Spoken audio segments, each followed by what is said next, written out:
할렐루야. 11월 18일 목요일 특별 새벽 기도회를 시작하도록 하겠습니다. 사도신경으로 우리의 신앙을 고백하시겠습니다. 나는 전능하신 아버지 하나님 천지의 창조주를 믿습니다. 나는 그의 유일하신 아들 우리 주 예수 그리스도를 믿습니다. 그는 성령으로 잉태되어 동정녀 마리아에게서 나시고 본디오 빌라도에게 고난을 받아 십자가에 못 박혀 죽으시고 장사된 지 사흘 만에 죽은 자 가운데서 다시 살아나셨으며 하늘에 오르시어 전능하신 아버지 하나님 우편에 앉아 계시다가 거기로부터 살아있는 자와 죽은 자를 심판하러 오십니다. 나는 성령을 믿으며 거룩한 공교회와 성도의 교제와 죄를 용서받는 것과 몸의 부활과 영생을 믿습니다. 아멘. 찬송가 368장 찬양하시겠습니다. 찬송가 368장입니다.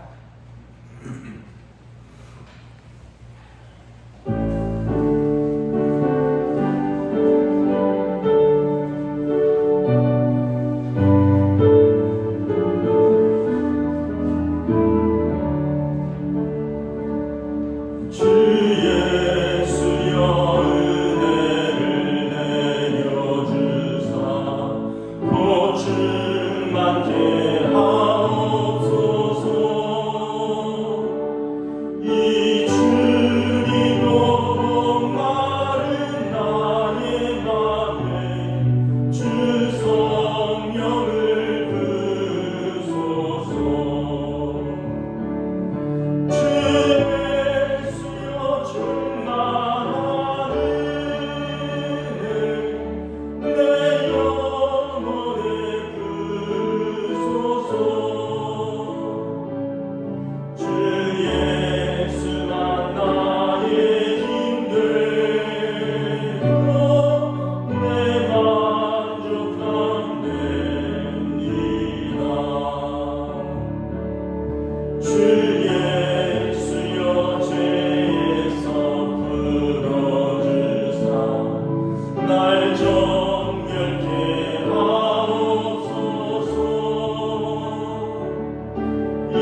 손현석 집사님 기도 인도해 주시겠습니다.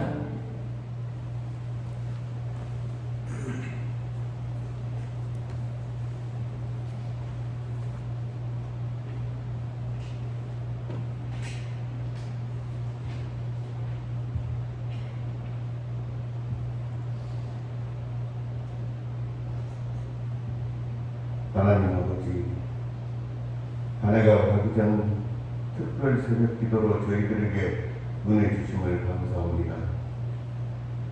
코로나로 힘든 세월 속에서도 저희들 지켜주시고 배가 없이 새벽 주님 전에 기도와 찬양으로 은혜 받게 하심을 감사합니다. 하나님 아버지, 때로는 저희들 하나님을 떠나 죄를 범하고 하나님을 슬프기도 하였습니다. 그러나 하나님께서는 65년이라는 긴 세월 저희 교회를 버리지 아니하시고 한결같이 사랑해 주시고 지켜주셨습니다. 하나님 감사합니다. 이제 우리 동원의 식구들 모두 마음을 새롭게 하고 긴 잠에서 깨어나게 하옵소서. 믿음으로 기도하는 자의 기도를 이루어 주신다는 말씀을 이 새벽 제단에서 배웠습니다. 하나님 아버지, 우리 동원의 식구들이 하나님께 진실로 믿음으로 기도하는 성도들 되게 하시고 잃어버린 초심을 회복하고 더욱 열심히 교회의 부흥에 앞장서는 성도들 되게 하옵소서. 하나님 아버지, 코로나의 질병이 속히 사라지게 하시옵고 사는 것이 힘들어 지쳐있는 자, 육신의 병으로 병상을 떠나지 못하는 자 모두 주의 능력으로 일어나게 하옵소서. 그리하여 그리운 얼굴들이 막 편히 서로 만나 교회 발전과 성도의 안녕을 노래하는 화평의 교회로 세워주옵소서. 사랑이 많으신 아버지 하나님, 우리 학교를 이끌고 가시는 박은성 목사님 지치지 않게 하시고 행여 가정일로 시험에 들게 하지 마옵시고 강건하게 지켜주옵소서. 특별 새벽 기도에 잠들어 있는 성도를 깨워주시고 마칠 때까지 함께 하옵소서. 이 모든 말씀 우리를 구원하신 예수 그리스도 이름으로 기도드립니다. 아멘.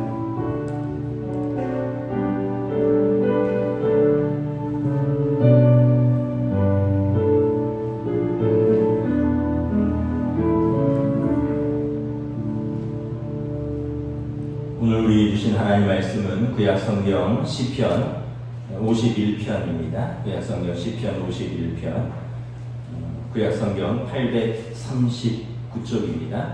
시편 51편 말씀입니다. 다 찾으신 줄 알고 저 여러분들이 한 절씩 교도하겠습니다. 구약성경 시편 51편 839쪽입니다. 저 여러분 교도하겠습니다. 하나님이여, 주의 인자를 따라 내게 은혜를 베푸시며 주의 맑은 긍휼을 따라 내 죄악을 지워주소서. 나의 죄악을 맑게 씻으시며 나의 죄를 깨끗이 제하소서. 무릇 나는 내 죄가를 아오니 내 죄가 항상 내 앞에 있나이다. 내가 주께만 범죄하여 주의 목전에 악을 행하였사오니 주께서 말씀하실 때에 의로우시다 하고 주께서 심판하실 때에 순전하시다 하리라.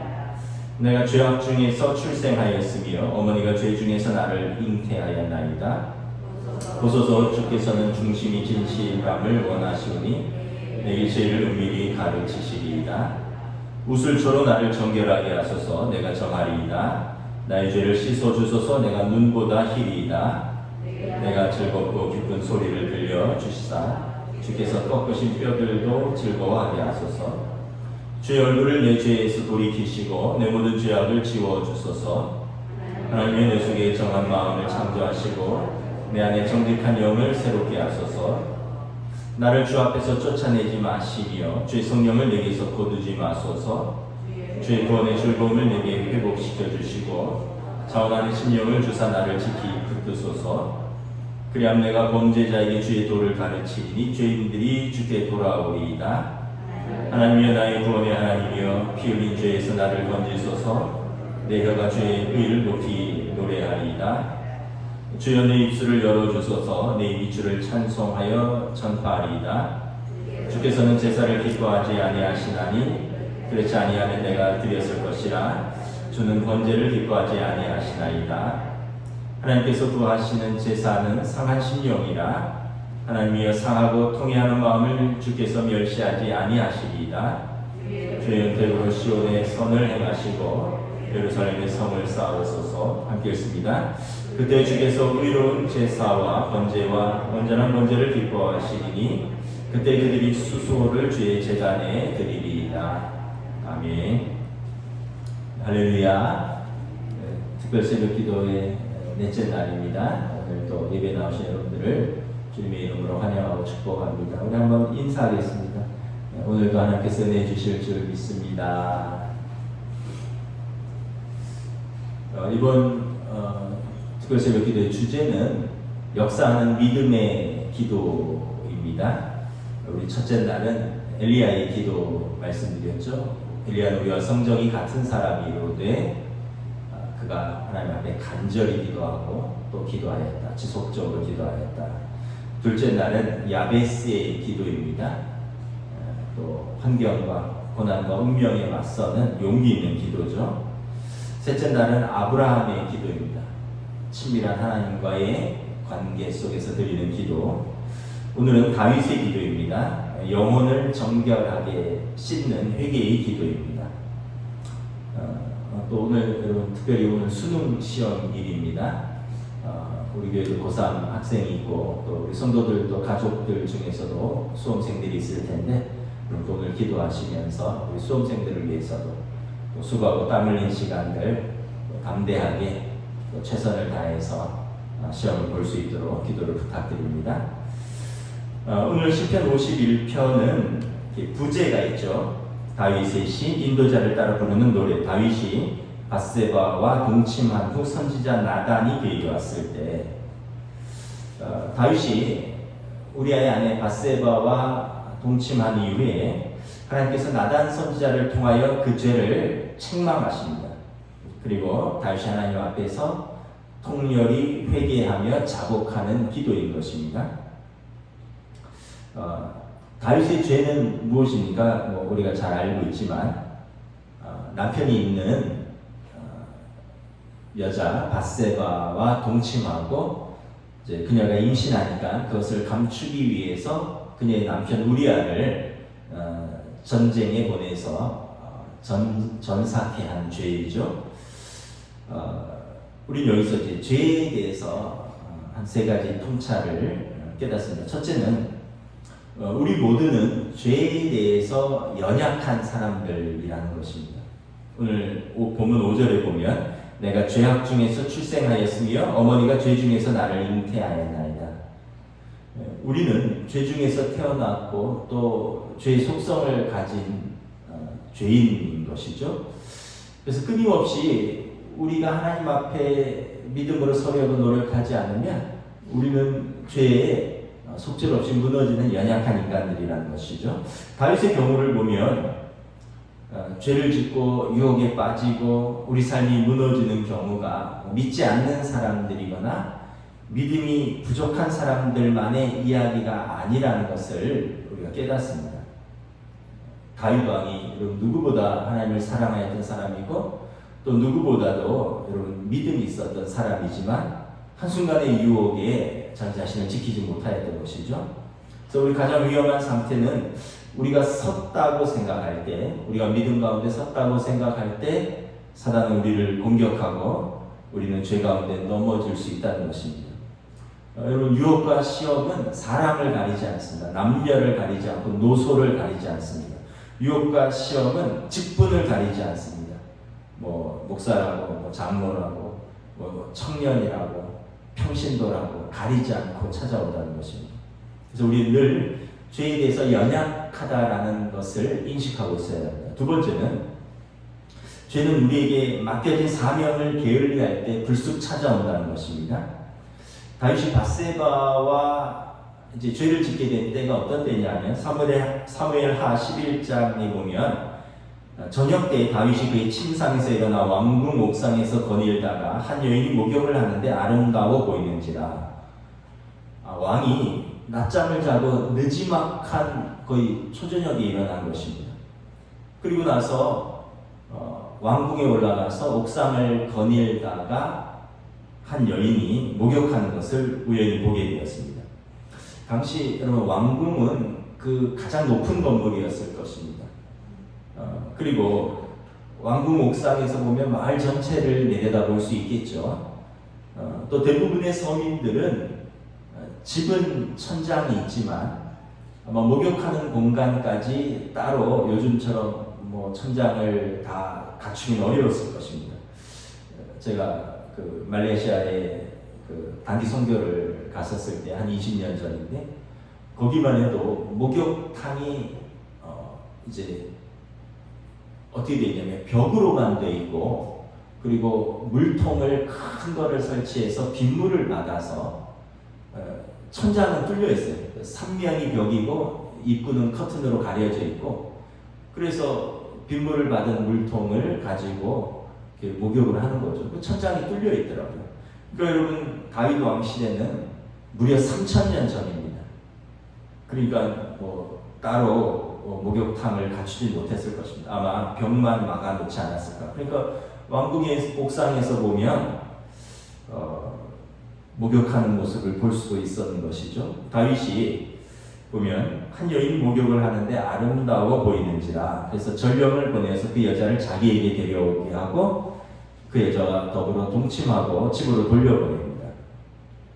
한참 국사를 돌보아야 할 시간에 왕이 낮잠을 자고 느지막한 시간에 일어났습니다. 몸과 마음의 긴장이 풀어지고 유혹에 노출되기 쉬운 때이죠. 그리고 한가하게 궁전 옥상을 거닐다가 한 여인이 목욕하는 모습을 발견하고는 유혹을 받은 것입니다. 아름다워 보이는지라 실제로 가까이서 본 게 아니에요. 그냥 멀리서 아름다워 보였다는 것이죠.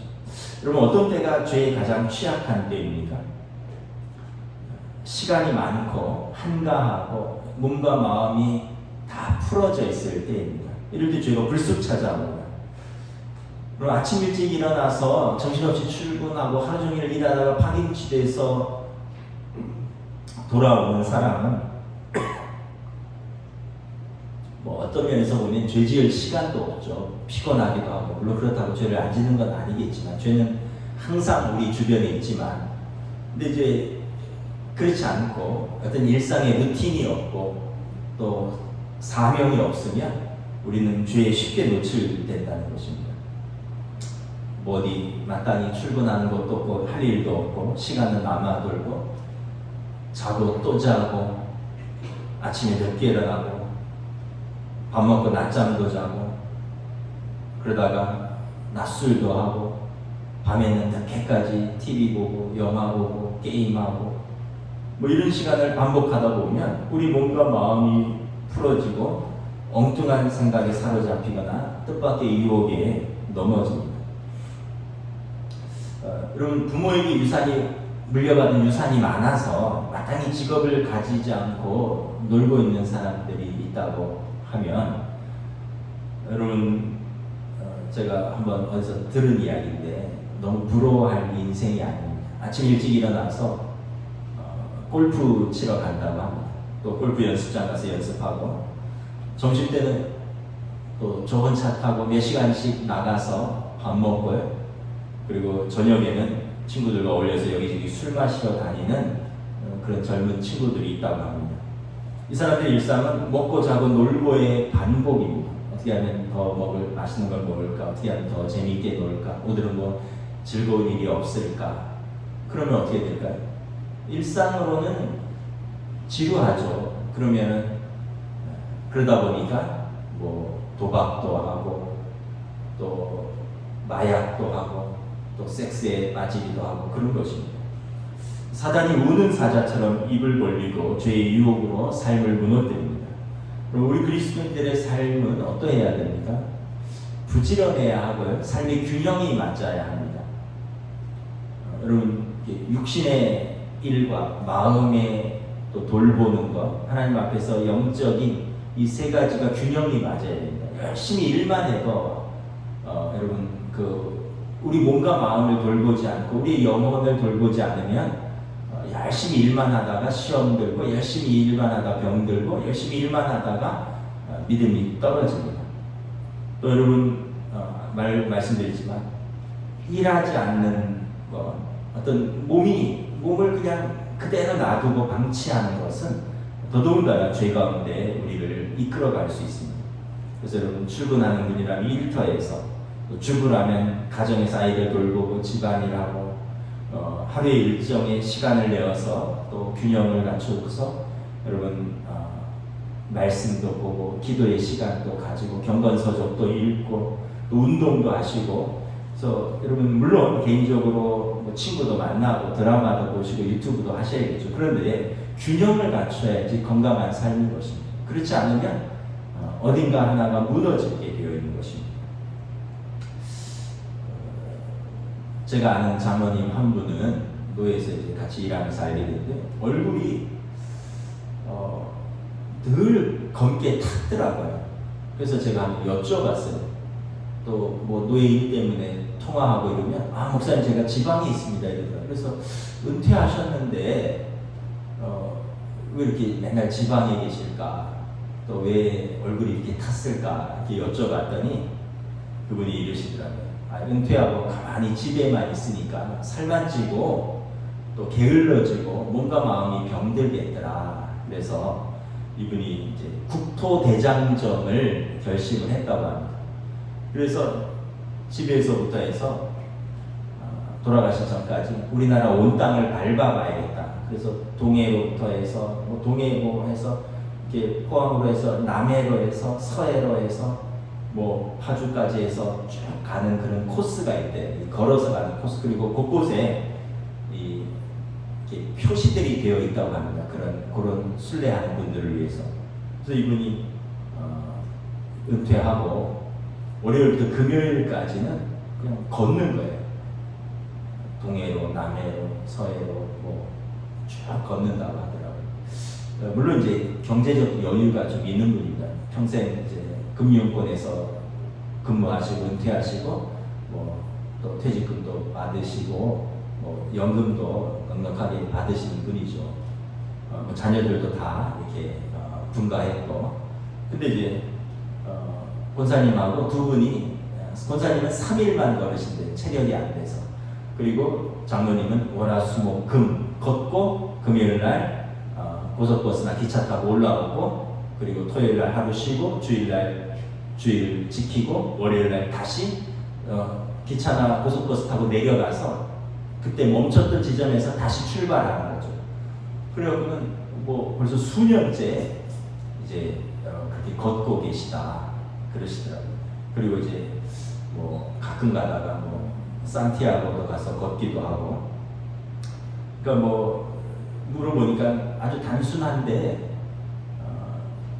월화수목금 잠은 모텔에서 주무시고 식사는 간단하게 뭐 사드시기도 하고 뭐 싸갖고 다니기도 하고, 물론 이제 좀 경제적 여유가 뒷받침이 되기도 하지만 하여간 이분이 이제 깨달은 것은 놀고 먹고 자면 안 되겠다. 내 육신의 건강과 또 우리나라를 내가 한번 밟아보고 이제 하나님 앞에 가기 전에 한번 내 발로 다 밟아보고 싶다. 뭐 이렇게 말씀을 하시고, 권사님하고 또 일주일에 3일 다니시니까 또 부모의도 좋고, 여러분 하여튼 뭐 출근하신 분은 일하시고, 또 요즘 뭐 은퇴하셔도 하실 일들이 있잖아요. 꼭 경제적 활동뿐만 아니라 이런 봉사 활동을 하실 수도 있고 의미 있는 일을 하실 수도 있고요.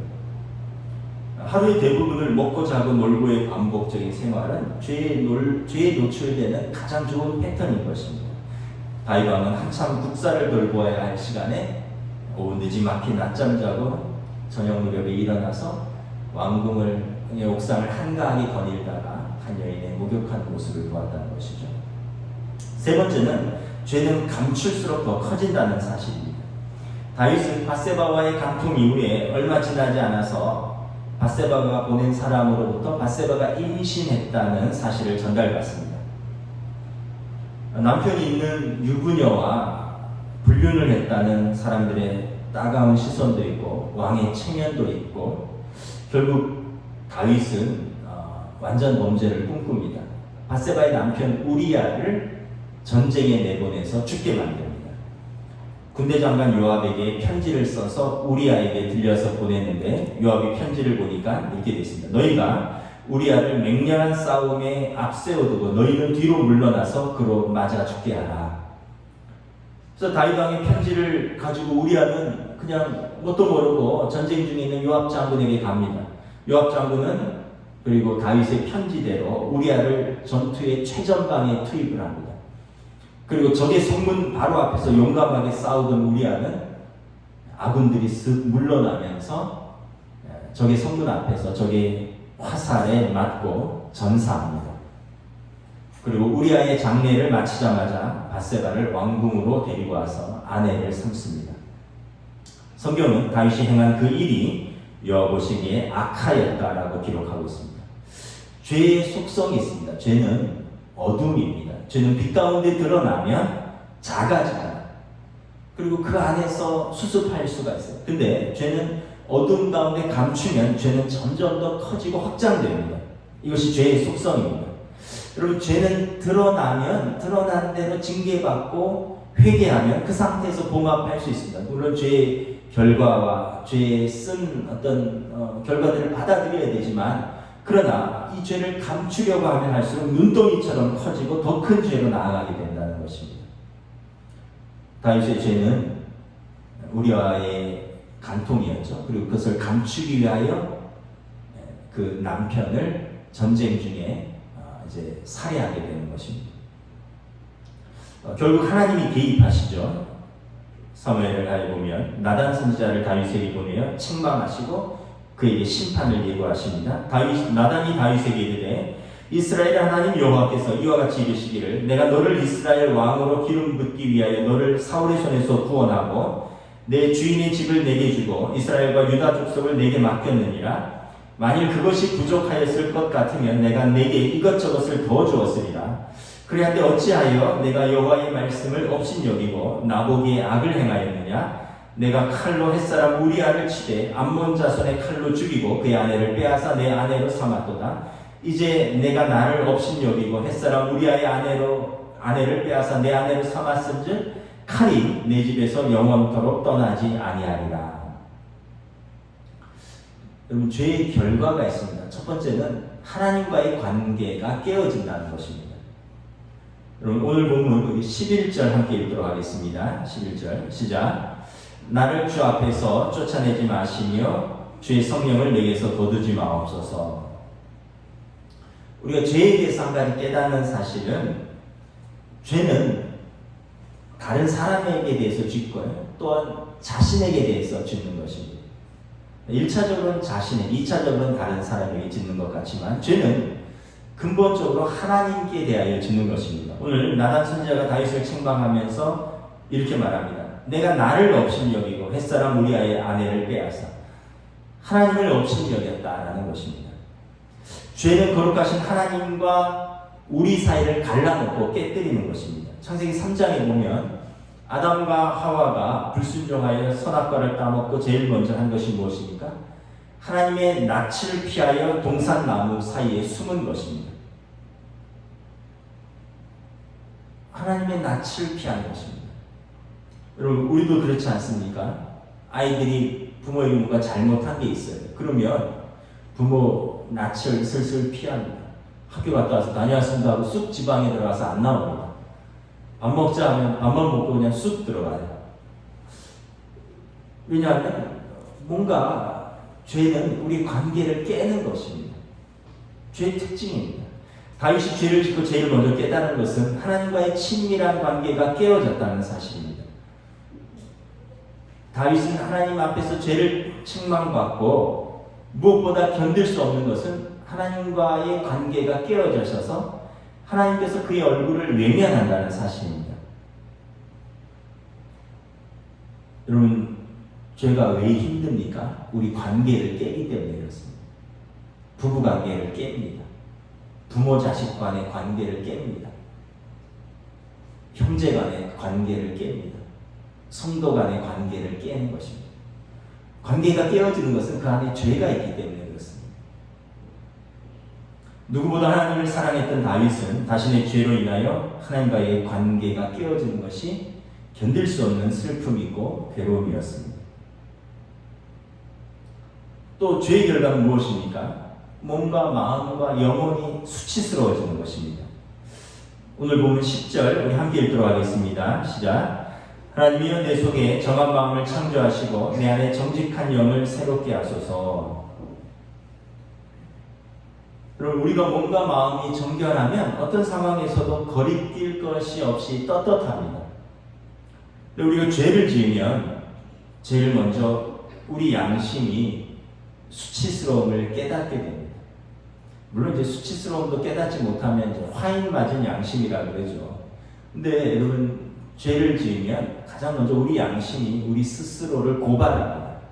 그래서 우리가 부끄럽고요, 수치스럽습니다. 창세기 3장에 보면 아담과 하와가 하나님 말씀에 불순종하여 선악과를 까먹고 제일 먼저 깨달은 것이 뭐냐면 창세기 3장 7절에 그들의 눈이 밝아져 자기들이 벗은 줄을 알고 무화과 나무 잎을 엮어 치마로 삼았더라. 자신들의 벗은 모습, 벌거벗은 모습을 보고 수치스러움을 느꼈습니다. 그리고 하나님 앞에서 숨었죠. 하나님이 부르시는데 우리가 벗었으므로 남은 숨었나이다. 죄로 말미암아 부부간의 수치스러움을 깨달은 것입니다. 죄를 짓기 전에는 부부간에 친밀했어요. 부끄럽지 않았습니다. 근데 두 사람 사이에 죄가 들어오고 친밀함이 깨어지고 수치스러움이 그들 안에 들어왔습니다. 각자 자신의 수치스러움을 보았고 서로가 서로에게 수치스럽다라고 느끼게 됩니다. 그리고 자기의 수치스러움을 감추기 위해 서로의 수치스러움을 비난합니다. 우리가 그러잖아요. 당신 때문에 내 인생 망가졌다. 당신하고 결혼해서 내가 이 꼴이 되었다. 사실은 자기의 수치스러움 또 서로의 수치스러움을 서로 비난하는 것입니다. 하나님의 낯을 피하여 동산에 숨은 아담이 하나님께 변명합니다. 하나님이 주셔서 그와 함께 하신 여자 그가 그 나무 열매를 내게 주므로 내가 먹었나이다.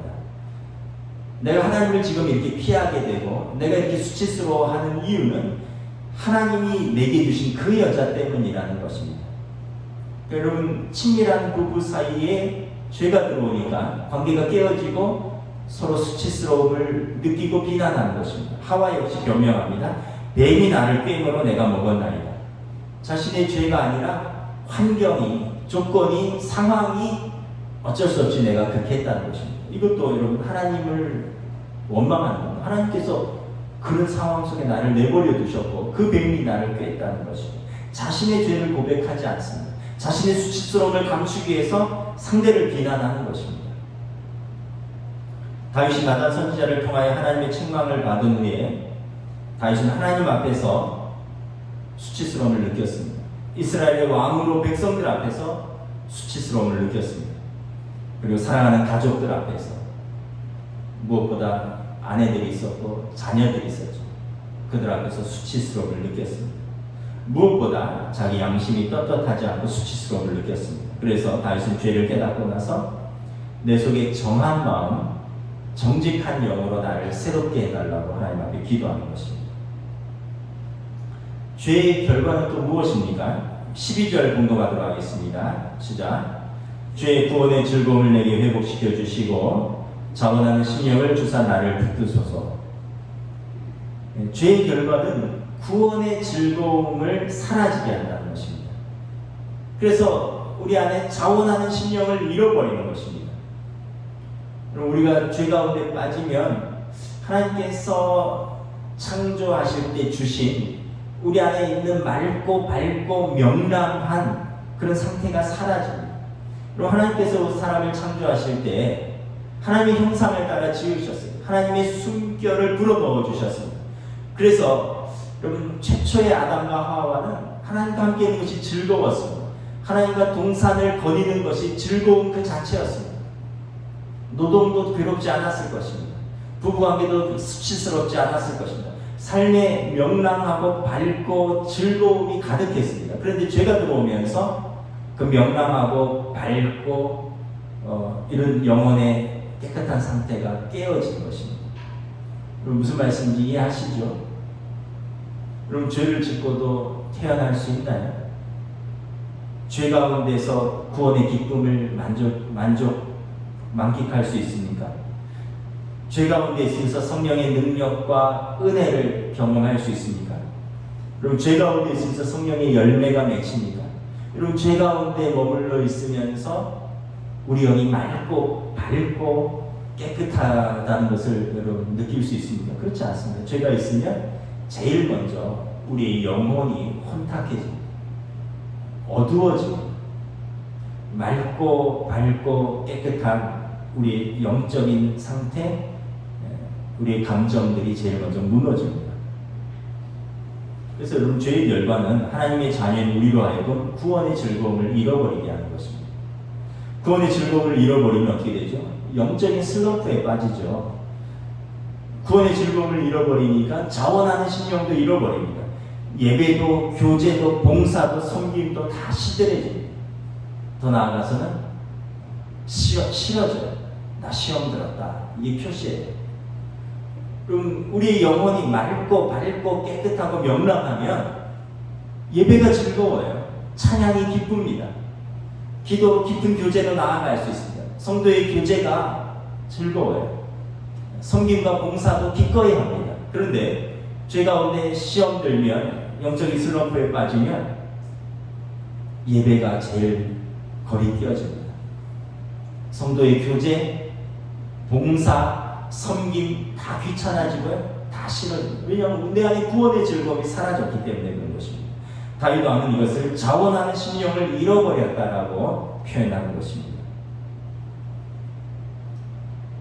그래서 여러분, 죄에 빠진 사람이 그 영혼의 밝고 맑고 명랑한 상태를 회복하려면 얼마나 오랜 시간이 걸리는지 모릅니다. 무너지는 것은 한순간이고 이것을 다시 회복하는 데는 오랜 시간이 걸립니다. 깊은 회개의 시간을 거쳐야 되고요.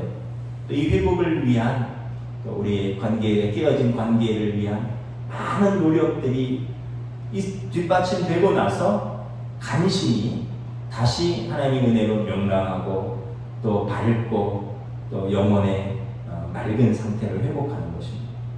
다윗 왕이 지금 이걸 잃어버린 것입니다.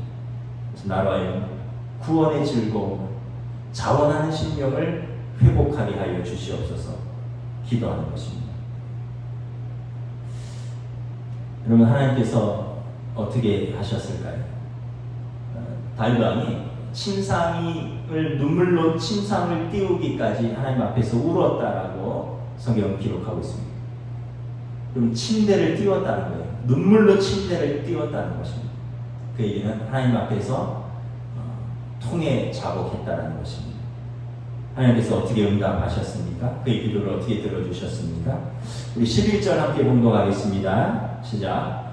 하나님께서 구하시는 제사는 상한 심령이라 하나님이여 상하고 통회하는 마음을 주께서 멸시하지 아니하시리라. 하나님은 상한 심령으로 드리는 예배, 상하고 통회하는 마음으로 주께 회개하는 그들을 멸시하지 않으시고 용서하신다는 것입니다. 예수님이 이를 위해서 십자가를 지신 것입니다. 여러분, 어느 부모가 자신의 죄를 고백하며 울며 용서를 구하는 자녀를 용서하지 않겠습니까? 하나님께서 하나님의 자녀가 울며 통회하며 자복하는 그의 심령의 예배를 어찌 외면하시겠습니까? 어찌 주께서 멸시하시겠습니까? 하나님께서 다윗의 죄를 용서해 주셨습니다. 상한 심령과 통회하는 마음으로 하나님과의 관계의 회복을 구하고 정직한 영으로 새롭게 창조되기를 구하며 구원의 즐거움과 자원하는 심령의 회복을 구하는 다윗 왕을 하나님께서 용서하여 주셨습니다. 물론 다윗 왕은 죄의 결과를 치러야 했습니다. 밧세바와의 사이에서 낳은 이 아들을 병으로 잃었습니다. 태어나자마자. 그리고 하나님께서 나단 선지자를 통하여 말씀하신 대로 그의 집에 칼이 끊어지지 않았습니다. 그의 아들들의 왕자의 날이 여러 차례 일어났고 그로 인하여 다윗 왕은 쫓겨다니게도 되었습니다. 어떻게 보면 남의 가정을 그가 칼로 해한 그 대가를 하나님 앞에서 받은 것입니다. 그러나 죄의 결과를 받은 것은 별도로 하나님은 다윗 왕을 용서하여 주셨습니다. 그래서 여러분 다윗 왕의 기도는 영혼을 정결하게 씻는 회개의 기도였습니다. 하나님의 마음을 움직였고 하나님의 관계를 회복하는 역사하는 믿음의 기도였습니다. 여러분 하나님 앞에서의 회개는 부끄러운 회개가 아닙니다. 여러분 죄를 고백하는 것은 부끄러운 것이 아닙니다. 회복을 구하는 것입니다. 하나님 앞에서 다시 하나님의 자녀 되기를 구하는 것입니다. 하나님께서 결코 외면하거나 멸시하지 않는 것입니다. 여러분 뭐 깨어진 것이 있다.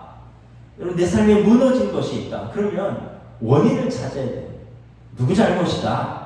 어쩔 수 없었다가 아니라 원인을 찾고 고백하고 용서를 구하고 회개해야 하는 것입니다. 그렇지 않으면 결코 회복이 일어날 수 없습니다. 죄는 용서받지만 분명히 쓴 뿌리가 남아있습니다. 그 원인을 분명하게 우리가 깨닫고 고백하고 용서를 구하고 하나님과 사람 앞에서 회개하고 용서를 받아야지 비로소 모든 관계들이 회복되고 우리 안에 맑고 명랑한 또 하나님 앞에서의 구원의 기쁨 자원하는 심령이 회복되는 것입니다. 이걸 그대로 묻고서는 결코 하나님 앞에서 회복될 수 없는 것입니다. 말씀을 마치겠습니다. 다윗의 기도는 영혼을 정결하게 씻는 회개의 기도였고 하나님 보시기에 역사하는 믿음의 기도였습니다. 기도하겠습니다. 이 시간 함께 기도하겠습니다. 나의 상태는 어떠한가 한번 저와 여러분들 점검해 볼 수 있기를 원합니다. 내 마음에 구원의 기쁨이 있는가? 즐거움이 있는가? 내 삶에 무너진 부분들은 없는가? 무엇 때문인가? 또 우리가 우리 죄 가운데 우리 자신을 방치하지는 않았는가? 게으른 몸과 마음, 사명을 저버린 우리의 삶들은 아닌가? 또 무엇보다 이 죄의 상태들을 우리가 인식하고 있으면서도 하나님 앞에 나와서 통회하고 자복하며 이것을 회복하려고 하는 영적인 열심이 있는가?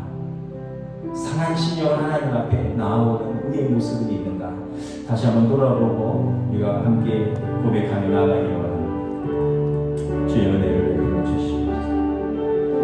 아버지 하나님, 우리의 삶에서, 우리의 마음에서, 우리의 삶에서 무너지고 상한 신령들이 있기 때문에 우리가 다시 한번 우리 자신을 하나님 앞에서 말씀 앞에서 돌이켜볼 수 있게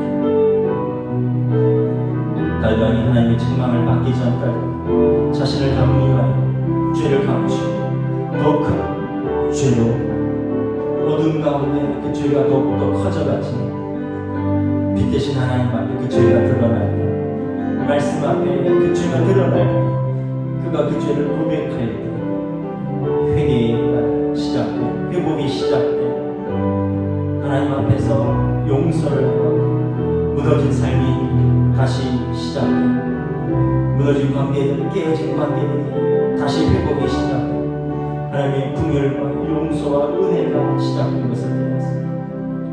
오늘 우리 삶에서 다시 한번 우리를 돌아볼 수 있게 나의 영적인 상태 우리의 가정의 상태 우리 모든 관계들 무엇보다 하나님 앞에서 내가 구원의 질로 회복하고 자원하는 심령 회복하고 주의 은혜를 주시옵소서.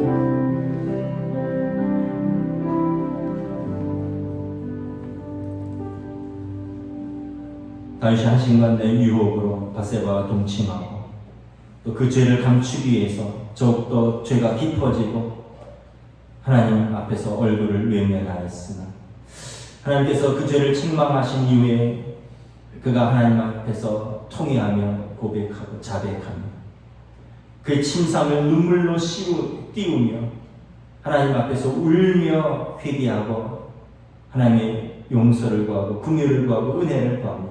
주의 얼굴을 내 죄에서 돌이키시고 내 죄악을 지워주시옵소서.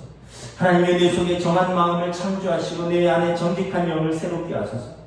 나를 주 앞에서 쫓아내지 마시고 주의 성령을 내게서 거두지 마소서. 주의 구원의 즐거움을 내게 회복시켜 주시고 자원하는 심령을 주사 나를 붙들어 주시옵소서.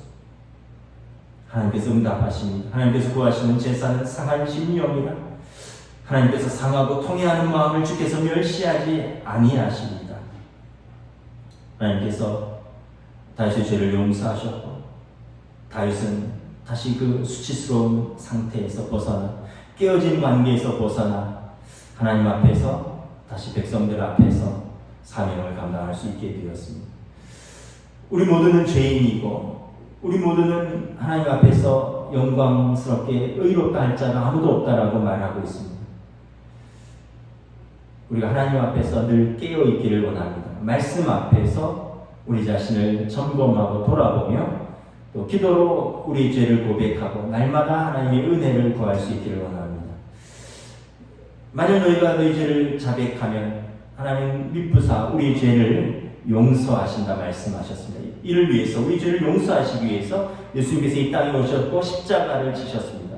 그러므로 하나님의 의를 또 하나님의 긍휼을 바라고 우리가 예수 그리스도의 이름으로 오늘도 우리의 죄를 고백하며 하나님 앞에 나아갈 수 있기를 원합니다. 우리가 회개하는 심령만이 상한 심령으로 통해 자복할 때 우리의 모든 깨어진 관계들이 회복될 줄 믿습니다.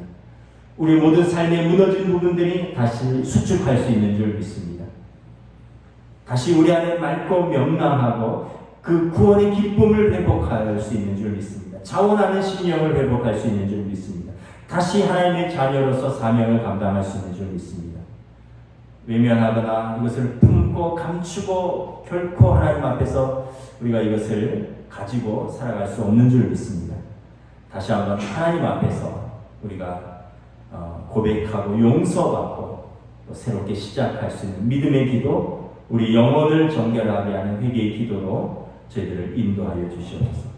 성령님께서 말할 수 없는 탄식 가운데 우리 기도를 인도하신다 하셨사오니 주여 우리를 긍휼히 여겨주시고 성령님 우리를 인도하여 주시옵소서. 감사를 드리오며 우리 주 예수 그리스도의 이름으로 기도드리옵나이다. 아멘. 하늘에 계신 우리 아버지, 아버지의 이름을 거룩하게 하시며 아버지의 나라가 오게 하시며 아버지의 뜻이 하늘에서와 같이 땅에서도 이루어지게 하소서. 오늘 우리에게 일용할 양식을 주시고 우리가 우리에게 잘못한 사람을 용서하여 준 것 같이 우리 죄를 용서하여 주시고 우리를 시험에 빠지지 않게 하시고 악에서 구하소서. 나라와 권능과 영광이 영원히 아버지의 것입니다.